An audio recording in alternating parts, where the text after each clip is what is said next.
Comment avoir vraiment confiance en soi. Coucou tout le monde, c'est Luby. Aujourd'hui, je te retrouve pour une petite vidéo où je vais te donner tous mes tips vraiment indispensables pour avoir confiance en soi et de manière assez douce. C'est-à-dire, il n'y a rien de foufou à faire, juste des choses qu'on peut intégrer à notre quotidien qui vont nous aider à aller dans le bon sens. Et il n'y a pas de bon mauvais moment. Tu peux vraiment commencer à apprendre à tout âge et c'est quelque chose qui va vraiment t'aider au quotidien. La confiance en soi, on en parle beaucoup et au final, je trouve que c'est quand même encore sous-coté dans notre société parce que pour moi, c'est vraiment la base, vraiment pour tout, que ce soit dans le travail, que ce soit dans les relations, que ce soit dans tout. Connaître sa valeur, connaître qu'est-ce qu'on vaut, c'est super important. Du coup, déjà, dans la confiance en soi, il y a 3 petits piliers. Il y a l'amour de soi, donc c'est comment tu t'aimes.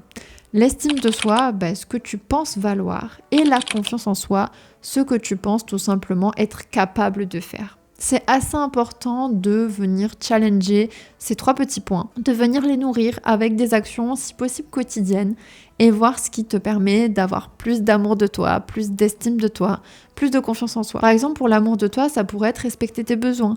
Par exemple, si tu aimes bien jouer aux jeux vidéo, t'accorder des heures par-ci, des heures par-là de gaming parce que tu sais que ça te recharge. Et en fait, malgré tout, en faisant ça, tu te relies avec toi-même et tu te fais du bien en fait, tout simplement. Pour ce qui est de la confiance en soi, se donner des petits objectifs, petits au début vraiment, même toujours de manière très graduelle, on va pas, il faut voir le truc comme un peu un escalier ou une échelle que tu vas monter au fur et à mesure. Petit exercice que je faisais à l'époque qui m'a vraiment aidé de sortir de mes crises d'angoisse, etc. parce que je faisais pas mal de crises d'angoisse, j'en fais toujours, mais à un degré beaucoup plus élevé avant. C'était tout simplement de faire un petit bol de choses que j'avais plus l'habitude de faire ou qui m'angoissaient, tout au même niveau, comme je vous ai dit, c'est vraiment une échelle, et de les tirer, de devoir le faire quand je m'en sentirais capable, mais dans un délai plus ou moins proche, quoi. Et franchement, ça m'a beaucoup aidé et tu peux faire ça et tu peux l'appliquer dans plusieurs domaines de ta vie. Par exemple, si tu es timide, tu peux te dire tel jour je vais essayer de rentrer dans un groupe Facebook, je dis n'importe quoi, ou alors aller m'inscrire à une association locale. Voilà, ça peut être des trucs différents, ou juste aller parler à quelqu'un, je sais pas, que j'aime bien, etc. Ou juste demander l'heure dans la rue parce que pour un petit peu casser ces croyances qui peuvent potentiellement venir enlever la confiance en soi qu'on a pu peut-être avoir à un moment donné. Tout part de croyances, tout part du fait qu'on pense savoir des choses sur nous ou qu'on a peur de certaines choses qu'on pense véritablement vraies, alors que c'est pas forcément le cas. Quand tu as une peur aussi, n'hésite pas à te demander est-ce que c'est vraiment vrai.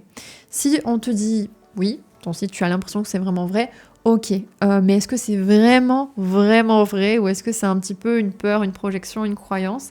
Et si tu vois que c'est toujours... Là, normalement, tu vas plus avoir non, et tu peux même te demander est-ce que l'inverse serait vrai. Par exemple, si tu te dis oh là là, je vais jamais y arriver, ok, est-ce que c'est vraiment vrai? Donc sûrement au début, tu vas te dire oui, ok, c'est ok. Tu te redemandes une deuxième fois, là, tu risques de te dire peut-être pas. Et est-ce que la croyance je vais y arriver est vraie? Sûrement, finalement. Des fois, en fait, nos croyances, c'est juste un reflet de nos peurs et c'est pas réellement la réalité. Mais par contre, certaines croyances peuvent vraiment être très destructrices. Donc ça aussi, identifier tes croyances, identifier tes freins. Quoi tu as peur? Qu'est-ce qui te fait souffrir? Quelles sont les phrases que tu te répètes dans ta tête qui pourraient venir entraver ce processus de confiance en soi? Bien évidemment, c'est ok, c'est normal de douter de soi. Je veux dire, je pense que les gens les plus confiants sur Terre ont quand même toujours ce doute, et c'est le doute sain. C'est logique de se remettre en question, c'est logique de douter, et c'est l'inverse qui est malsain et qui est pas forcément logique. Et d'ailleurs, je pense que le doute permet aussi d'évoluer. Donc c'est pas forcément quelque chose à complètement effacer, mais juste à peut-être mieux maîtriser, et pas qu'il intervienne de manière systématique et aléatoire dans ta vie. Quand je te parlais du discours, des croyances et de bien se parler, ça aussi c'est quelque chose de très important, ce que tu te racontes, ton discours interne, ça s'appelle. Comment tu te parles? Est-ce que tu te parles bien? Est-ce que tu te parles comme un ami? Est-ce que tu te parles comme un ennemi? Souvent, c'est plutôt ça. On nous a appris à beaucoup nous flageller, à beaucoup être dur envers soi-même, et pourtant, c'est pas forcément aidant. Je pense que comme tout, il faut un juste milieu. Alors, je te dirais pas de remplacer tes phrases comme je suis nulle par je suis fantastique, mais peut-être juste par une pensée neutre, comme par exemple je suis juste humain, je fais des erreurs.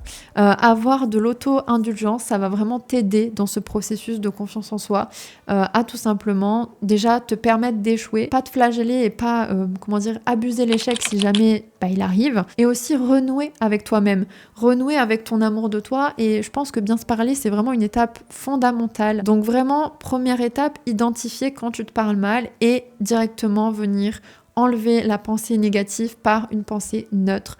Par exemple, ah là là, j'ai fait tomber le bol, je suis bête ou je suis nulle, on le remplace par je peux parfois faire des erreurs et c'est ok. Je suis juste un humain, tu n'es pas un super-héros, c'est normal des fois de faire tomber des choses et c'est ok en fait. Et ça ne dit absolument rien de ta personne. Pareil pour ce qui est quand tu as un échec ou quoi, t'auto-culpabiliser, t'auto-responsabiliser, te sur-responsabiliser, c'est pas quelque chose qui va t'aider. Essaye toujours de revenir à l'auto-indulgence et être indulgent avec toi-même. Remplace toujours tes pensées négatives par des pensées plus neutres, voire peut-être plus tard par des pensées positives. Ça a l'air d'être un travail titanesque vu comme ça, mais je te jure qu'au final, c'est pas si compliqué que ça. Il faut juste beaucoup de pratique et être assidu.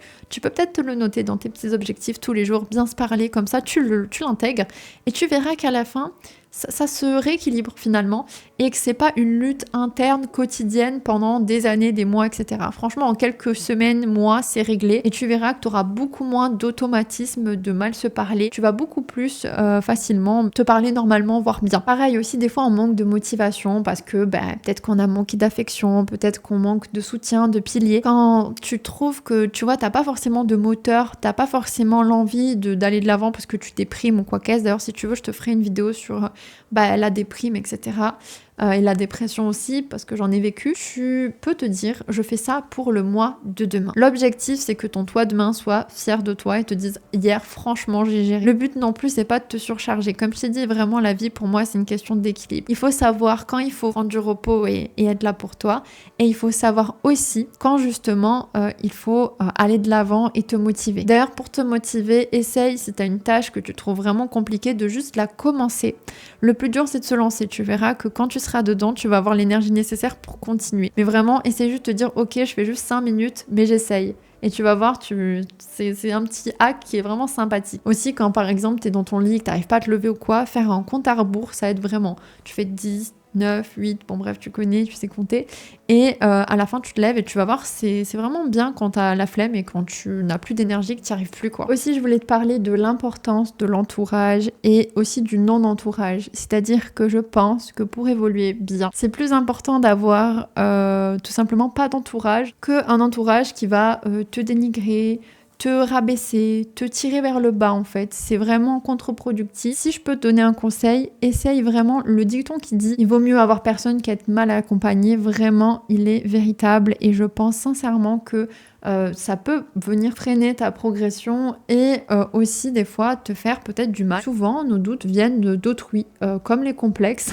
C'est rare que ça soit directement dans notre tête, c'est pas inné. Il vaut mieux ne pas être entouré du tout que être entouré de personnes qui te rabaissent, qui te font du mal et c'est véritable.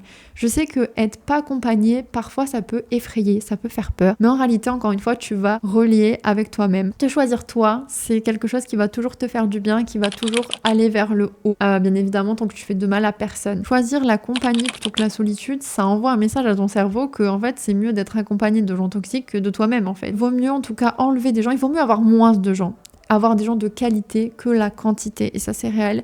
Et je sais que moi je suis encore dans ce processus-là, j'ai encore du mal à justement parfois enlever des gens de ma vie peut-être et c'est pas évident, surtout quand on est gentil, quand on a le bon soupçon, etc. Mais vraiment écoute-toi sur ça. Combien de fois des gens ont pu te décevoir, te faire du mal et te freiner? Pas mal. Et des fois, juste t'enlever émotionnellement, ça veut pas dire couper les ponts avec tout le monde, mais ça veut juste dire te blinder vis-à-vis de ça et pas forcément prendre tout ce qu'on te donne. Des fois, ce qu'on te donne, on peut voir ça comme un cadeau. Est-ce que tu acceptes cette critique? Est-ce que tu acceptes ce qu'on te dit? Tu peux aussi refuser et dire, en fait, je laisse couler, ça ne m'atteint pas. Voilà. Après ça demande de l'exercice, mais pour ta confiance en soi, ça peut vraiment être bien. Minimise pas l'importance de ton entourage et entoure-toi de bonnes personnes qui vont venir t'apporter vraiment véritablement quelque chose dans ta vie. Et ne te dis pas que sans entourage, c'est pas possible parce que pas du tout. Il vaut mieux pas d'entourage, je pense en tout cas, que beaucoup d'entourage et pas forcément des gens bien. Ensuite, bien évidemment, quand tu suis tes besoins et quand tu suis aussi tes valeurs, tu vas venir augmenter ta confiance en soi. C'est super important de vouloir suivre ses convictions et ses valeurs. Donc déjà, tu peux définir quelles sont tes valeurs et essaye toujours quand tu fais des choix d'aller dans tes valeurs. Si jamais aussi j'utilise une application qui s'appelle Finch, c'est un petit super loin. Et en fait, quand tu prends soin de lui, tout simplement, tu prends soin de toi. En fait, c'est des petits objectifs pour toi, pour te faire du bien. C'est en anglais, je suis pas du tout sponsorisée, c'est vraiment parce que je l'utilise et j'aime beaucoup justement cette application.